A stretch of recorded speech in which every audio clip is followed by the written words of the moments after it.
Et voilà, aucune malédiction ne pourra surplanter un enfant de Dieu. C'est notre thématique du jour. Révérend pasteur, pardon, j'allais dire Victor Kwasi est avec nous. Bonjour. Bonjour Blessing. Alors, c'est vendredi. Oui, et nous sommes très heureux. Le week-end s'annonce sous les couverts du Saint-Esprit. Vraiment.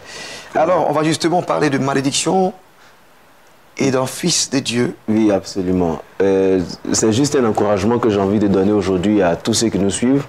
Nous en avons déjà parlé ici, mais il se trouve que les chrétiens deviennent de plus en plus superstitieux et il faut qu'on rectifie la mentalité des gens. Il est souvent dit aux gens que les gens ils critiquent la pensée la pensée positive, on dira ça comme ça, avoir des pensées de grâce. Et je leur disais, si Dieu ne voulait pas qu'on ait des pensées positives, il ne dirait pas Christ en nous l'espérance de la gloire. C'est-à-dire que le Seigneur veut qu'on espère la gloire, l'élévation et le succès. Alors pourquoi est-ce que le chrétien devrait-il toujours rester concentré sur une certaine malédiction? Un jour, j'ai essayé de donner un exemple en disant que Jacob avait volé la bénédiction à son frère Ésaü.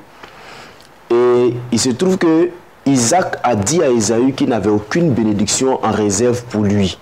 Cependant, quand il disait à Ésaü que tu seras privé de la rosée du ciel et de la graisse de la terre et tout ça, il lui a dit, tu vivras de ton épée. Tu vivras de ton épée signifiait que, au-delà de tout ce que tu crois être malédiction, il y a une capacité qui te reste. Et avant qu'Isaac ne dise ça à son fils, on l'avait dit, précisé que Ésaü était un habile chasseur. Et Proverbe 22, verset 29 dit, quand tu vois quelqu'un qui est habile dans son travail, il s'assied avec les grands et ne s'assied pas avec les gens obscurs. Dans d'autres versions, ils disent, il ne reste pas avec les gens qu'on ne connaît pas. C'est-à-dire, quand tu veux sortir de l'anonymat, il faut être habile à quelque chose. Aujourd'hui, les chrétiens passent leur temps qu'à prier, à jeûner, et ils ne valent rien en rien. Pour dire ça comme ça, c'est-à-dire, ils ne font pas d'efforts. Ils veulent de la magie, mais pas de miracle.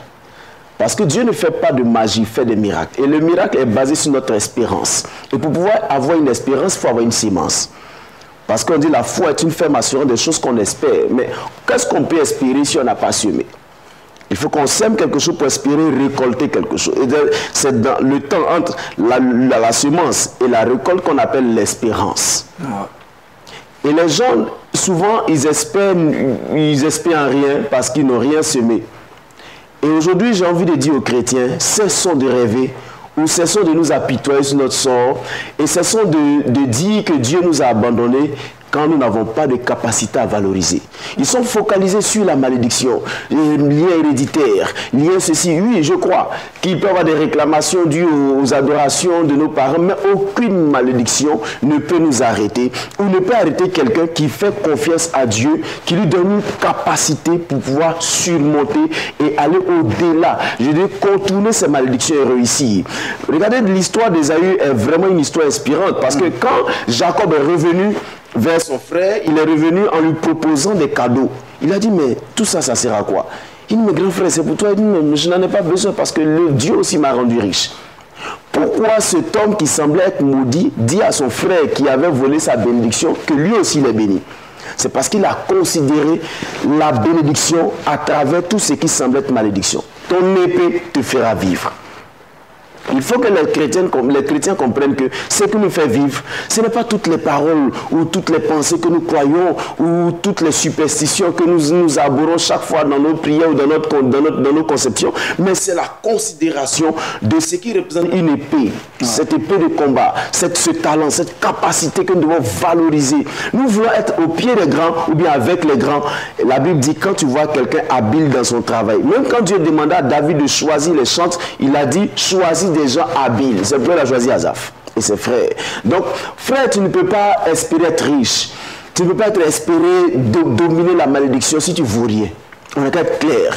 Si tu ne vaux rien, frère, il ne faut pas dire que c'est la prière. Tu as prié, tu as gêné, mais tu es là encore. C'est maintenant le temps de développer tes compétences. Et sachez que dans un monde de compétences, seule l'excellence domine. Et voilà, et pourtant c'est vrai, mais aujourd'hui, c'est là qu'il a la connaissance et non et l'excellence, mais c'est un mal bien sûr, mais comme vous l'avez dit tout à l'heure, on finit toujours par reconnaître l'excellence. Alors donc il faudrait que nous côtoyions tous l'excellence pour dominer ici-bas. Absolument. Je pense que c'est une très belle chute. Alors on parle également de notre événement avec vous.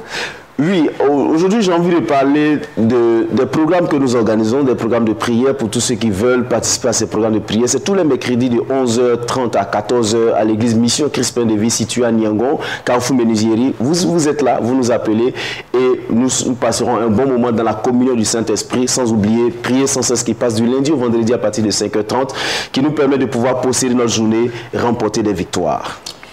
Merci donc à vous, pasteur révérend.